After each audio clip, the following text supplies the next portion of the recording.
Hello guys, welcome to another lesson in our beginners series. I haven't updated this series in like a year. Yeah, it's probably been up to a year, and let's resume. Let's pick it up where we left. So I think in the last lesson on this series I talked about intervals. Alright, so those are the beginners watching this. In this lesson we're going to be talking about chords and triads specifically. Alright, so we have last year I created a curriculum that would help you, for those that are beginners, just something you can follow, watch these lessons and guide you through. Yeah, basically. So the next, where we stopped at interval. So the next thing I'm supposed to teach is triads, and that's what I'll be doing in this lesson. Alright, so like I said, it's a series, so you have to make sure you've gone through the previous ones before you come here. You get, so for you to understand what I'll be teaching about triads and everything, you need to know your intervals first. That's very, very important. Alright, so now let's start with a chord. Right, so previously we've talked about scales. I've talked about how the scale is when you play a combination of notes in sequence, one after the other. Right, so we looked at the major scale. When the notes follow each other. Right, but now a chord is when you play multiple notes at the same time. So you see how it's different from a scale. Scale playing multiple notes one after the other. A chord playing multiple notes at the same time. So I could do something like this. This is a chord. This is a complex chord for you beginners watching. This is also a chord.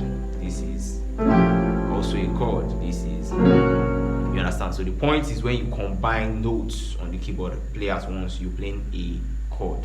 I hope that is clear and you understand. Now, a triad is a specific type of chord, or refers to any type of chord that has just 3 notes. Remember, now chord could be, it doesn't matter how many notes. Once you play more than one note combined together on the keyboard at once, you're playing a chord, right? But now when you play just 3 notes, what you are playing is now called a triad. So if I do something like this, playing just 3 notes, this is a triad. So you can already get that from the word tri in front of you, right? Tri, tricycle, triangle, triad. That's a 3 notes chord. That's what a triad is. So now there are 4 main types of triads in music, and that's what we'll be learning in this lesson. There are 4 main types of triads. We have the major triad, the minor triad, diminished triad, right? The diminished triad, and the augmented triad. So these are the 4 main types of triads. They are not the only ones, but for a beginner, these are the triads that concern you. All right. So these are the 4 main types of triads that we have in music. All right. So now this is where your knowledge of interval comes in. In the last video, I talked about intervals, the perfect third, and these and all that. So now, what is a major triad? By definition, a major triad is any triad or any chord that has a root, or that consists of a root, a major third, and a perfect fifth. Now remember your interval. So if we take a root just simply means a starting point. All right, so if we take C for instance, since we've been learning on key of C, so I'm going to take C. Now what's the next requirements for a major triad? A root. C is our root. A major third, so simply means a major third interval. That's going to be this, right? You can see the major third there. And now a perfect fifth, meaning a perfect fifth interval from the root. So this is a perfect fifth interval from our roots here. So if you combine those 3 notes, the root, the major third, the perfect fifth, gives you a major chord. That is what a major chord is. That is how simple it is. So you can choose another root. I could take my root as F. Alright. So interval of a major third from here, it's, and perfect fifth from here is my F major chord. I hope that is clear and you understand.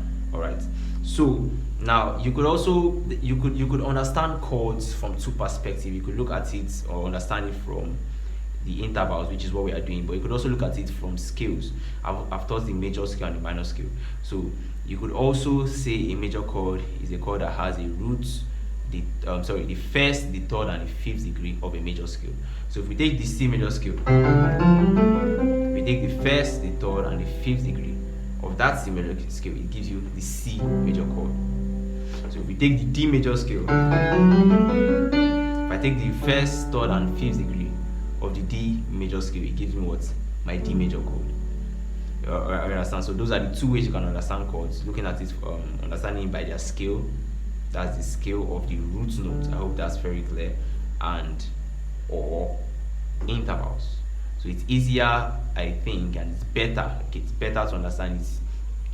It's better to understand it both, but just know your intervals. It is very, very, very important.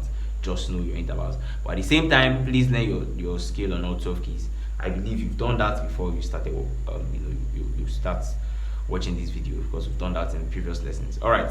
Now, a minor chord is a chord. Or a minor triad. When we're talking about three notes chord, is a chord that has a root, a minor third, and a perfect fifth. So taking our roots, remember any notes could be our roots, right? So our roots, back to your interval, you know what a minor third is, how many semitones it is. So this is a minor third, and it's a perfect fifth. So when you combine these three notes, it gives you a C minor chord. Alright, so it's C minor because our root is what? C. If I played the same thing on the key of E, taking E as my root, this is a minor third, this is a perfect fifth, it gives me what? E minor chord, right? And that's simple. But again, remember what I said, you could also think in terms of the scale. So if we take the minor scale, I thought about 12 major scales and the 12 minor scales. I also thought about relative minors. I've done a lot in this series. I deserve flowers. All right, so yeah, on the key of C, the C minor scale is that.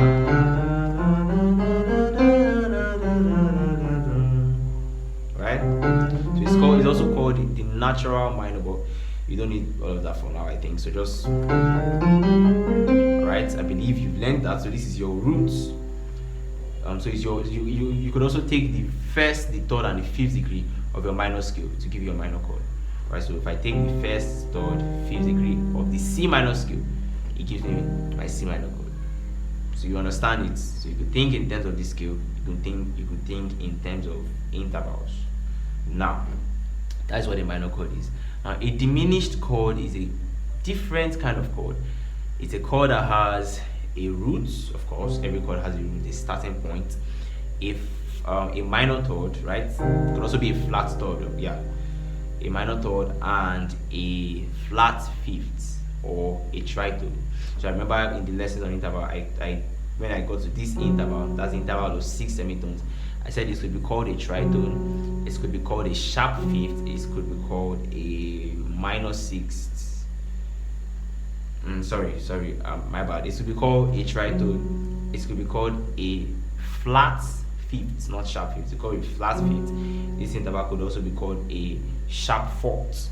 Alright, but so I'm just going to call it I know on the screen you can see it as a tritone, but I'm just going to call it a flat 5.